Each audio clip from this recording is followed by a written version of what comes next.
Guys അപ്പം ഞാനും അമ്മമ്മയും ഇന്ന് ഉത്തൂനെ കാണാൻ വേണ്ടിയിട്ട് പോവാണ്. അതായത് എൻ്റെ ചേച്ചി മാമൻ്റെ മോള് അവൾ പ്രഗ്നൻ്റ് ആണ്. അപ്പോൾ അവളുടെ ഡേറ്റ് എടുക്കാറായി. അപ്പോൾ അതിന് മുന്നേ അവളൊന്ന് പോയി കാണാമെന്ന് വിചാരിച്ചു. ദേ ഇങ്ങോട്ട് നോക്കിക്കേ, ഇങ്ങോട്ട് നോക്ക്, എന്നല്ല ക്യാമറയിൽ നോക്ക്. ഓ, വലിയ ഭദ്രാസുകാരി.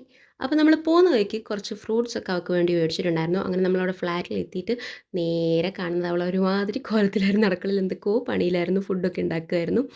അപ്പം ഇതാണ് അവളുടെ ആദ്യത്തെ കുരുപ്പ്, ലല്ലു. ശരിക്കുള്ള പേര് ആദവ്. ചെന്നപാട് ഞാൻ ഈ ചെക്കൻ്റെ വയ്യാലായിരുന്നു. ഞങ്ങളെ കാണുമ്പോഴത്തേക്ക് ആർപ്പും വിളിയായിരുന്നു. പിന്നെ ഒരു വിധത്തിലൊക്കെ എന്താ പറയുക, ചിരിച്ചും കളിച്ചും ഒന്ന് ഇരുത്തി. അങ്ങനെ ഞാൻ എൻ്റെ ഏറ്റവും പ്രിയപ്പെട്ട എന്നോടെന്നുള്ള പുസ്തകം വായിച്ചു തീർത്തപ്പം അത് മാമനെ വേണമെന്ന് പറഞ്ഞു. അങ്ങനെ മാമനെ കൊടുക്കുന്നതിൻ്റെ തെളിവാണ് നിങ്ങളീ കണ്ടുകൊണ്ടിരിക്കുന്നത്. ചെക്കനാണെങ്കിലും മിഠായി കഴിച്ചുകൊണ്ട് സൈക്കിളിൻ്റെ മേൽ തന്നെയായിരുന്നു. അതിൻ്റെ മുകളിൽ നിന്ന് ഇറങ്ങുന്നുണ്ടായിരുന്നില്ല. ഇത് സായി, ഇത് അപ്പു. അപ്പു സായി ഉത്തൂൻ്റെ അനിയന്മാരാണ് കേട്ടോ. അപ്പു ഞാനും സെയിം ഏജാണ്. അങ്ങനെ അവിടെ നിന്ന് കുറച്ച് നാരങ്ങകളൊക്കെ കുടിച്ചിട്ട് അമ്മമ്മക്ക് അച്ചാറിടാൻ വേണ്ടിയിട്ട് ചെറിയ കടിക്കും അല്ലാതെ വലിയ കടിക്കും വേണമെന്ന് പറഞ്ഞു. അങ്ങനെ നമ്മൾ അത് മേടിക്കാനായിട്ട് നേരെ കടലുണ്ടി പോയി. അങ്ങനെ അവിടുന്ന് കടുക്കൊക്കെ മേടിച്ചു. വലിയ കടുക്ക് അവർ നമുക്ക് വൃത്തിയാക്കി തരുന്നുണ്ടായിരുന്നു കേട്ടോ.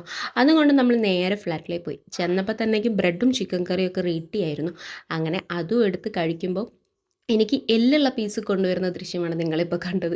അങ്ങനെ അവൾ എന്നോട് ചോദിച്ചത്, അയ്യോ ഞാൻ ക്യാമറയിൽ പെട്ടോ? അപ്പം ഞാൻ പറഞ്ഞു, ഒരു സംശയം വേണ്ട, ക്യാമറയിൽ കറക്റ്റായിട്ട് കിട്ടിയിട്ടുണ്ടെന്ന്. അങ്ങനെ അവിടുന്ന് വേറെ അച്ചാർ കൊണ്ടുവന്നിട്ടുണ്ടായിരുന്നു കടുക്കേൻ്റെ. അപ്പോൾ അത് ടേസ്റ്റ് ചെയ്ത് നോക്കുന്നായിരുന്നു കേട്ടോ. എൻ്റെ ഈ എക്സ്പ്രഷനിലൂടെ തന്നെ മനസ്സിലായിട്ടുണ്ടാവും അച്ചാറിൻ്റെ ഒരു റേഞ്ച് നിങ്ങൾക്ക്.